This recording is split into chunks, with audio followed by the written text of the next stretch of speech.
Shalom Uvracha. Suite à ma vidéo intitulée Répondre à une insulte ou humiliation, quelqu'un a laissé le commentaire suivant. Merci pour cet éclairage.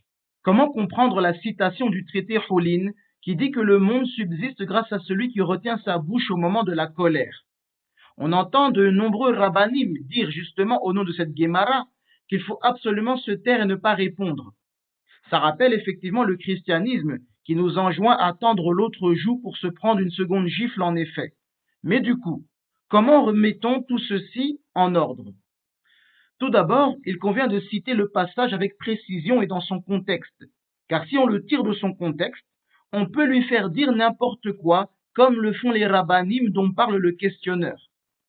Le passage apparaît dans la Maserhet Houlin au Daf 89a, qui commente le passage biblique de Iov, chapitre 26, le verset 7, où l'on voit que Hachem If'aleh a suspendu la terre sur le néant. C'est là que la Gemara rapporte différentes interprétations agadiques de ce passouk. Il est donc bien important de comprendre que ce passage n'est pas halakhique mais agadique, c'est-à-dire censé nous apprendre une leçon.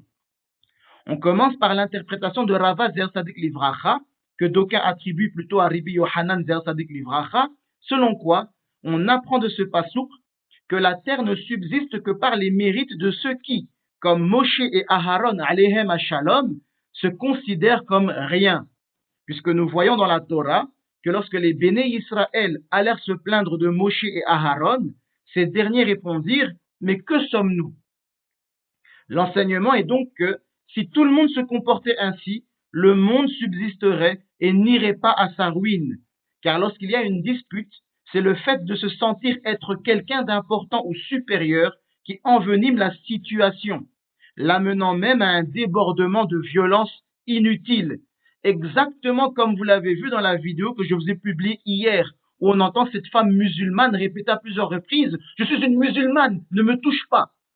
Donc vous voyez que lorsqu'on se sent important ou supérieur à l'autre, ça va envenimer la situation et on va ajouter insulte sur insulte. Alors qu'à l'inverse, se sentir comme rien ou pas important amène à ne pas répondre à l'insulte et a le potentiel de ne pas faire envenimer la situation. C'est après cela que la Gemara donne une deuxième interprétation de ce passouk du Sefer Iov au nom de Rabbi Iléa, qui a déclaré En ha'olam mifkayem ella bishvil mishebolem es asmo bishaf meriva. Le monde ne subsiste que grâce à celui qui se restreint au moment d'une dispute. Le passage ne parle pas de se taire ou ne rien dire, mais de se restreindre, de faire preuve de retenue pendant une dispute. Si tout le monde devait laisser libre cours à sa colère pendant une dispute, on pourrait en arriver à s'entretuer, se bagarrer et d'autres méfaits encore, alors que se restreindre, mettre une limite à sa réponse, permettra d'empêcher que les choses n'aillent plus loin. C'est un conseil, une recommandation, exactement comme le célèbre passage de la Maserhet Yoma au Daf 23a. Au sujet de ceux qui sont insultés, mais ne rendent pas l'insulte, qui sont couverts de honte, mais ne rendent pas la honte, qui agissent par amour pour Dieu et se réjouissent dans leur souffrance, l'Écriture dit « Mais ceux qui l'aiment sont comme le soleil lorsqu'il se lève dans toute sa force. » Juge, chapitre 5, verset 31.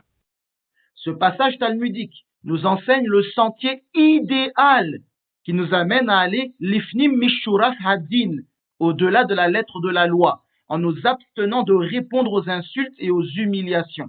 Mais ce n'est pas le din en lui-même, car le din permet de répondre aux insultes et humiliations. C'est juste que c'est mieux parfois d'aller au-delà de la lettre de la loi. La Torah, dans le Sefer Wayikra, au chapitre 19, le verset 16, nous interdit de rester sans rien faire lorsque quelqu'un est en danger. Ceci crée une obligation de sauver la vie d'autrui. Le Talmud, dans la Maserhet Sanhedrin, au Daf 73a, enseigne « D'où vient l'obligation de secourir quelqu'un qui se noie, qui est attaqué par des bêtes sauvages ou par des voleurs? Il est dit, tu ne resteras pas les bras croisés près du sang de ton prochain. » Lévitique 19:16. La Gemara étend ce principe aux pertes financières. il est interdit de rester les bras croisés face à une personne qui risque de perdre de l'argent.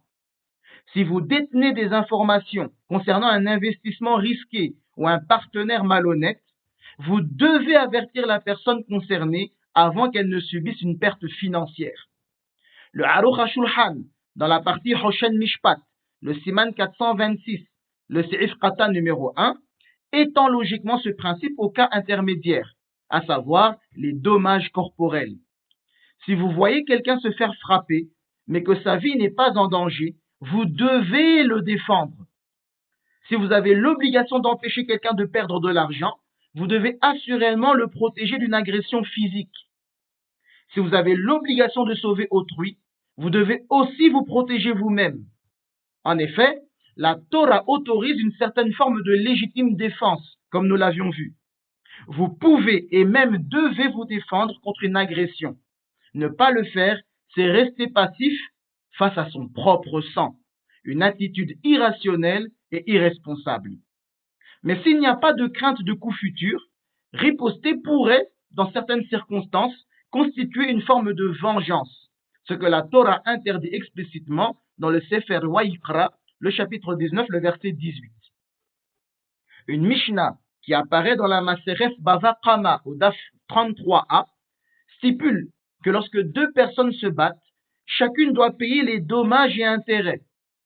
Le Rosh Zera Tzadik Livracha précise que cette règle ne s'applique qu'au cas où la bagarre a commencé simultanément.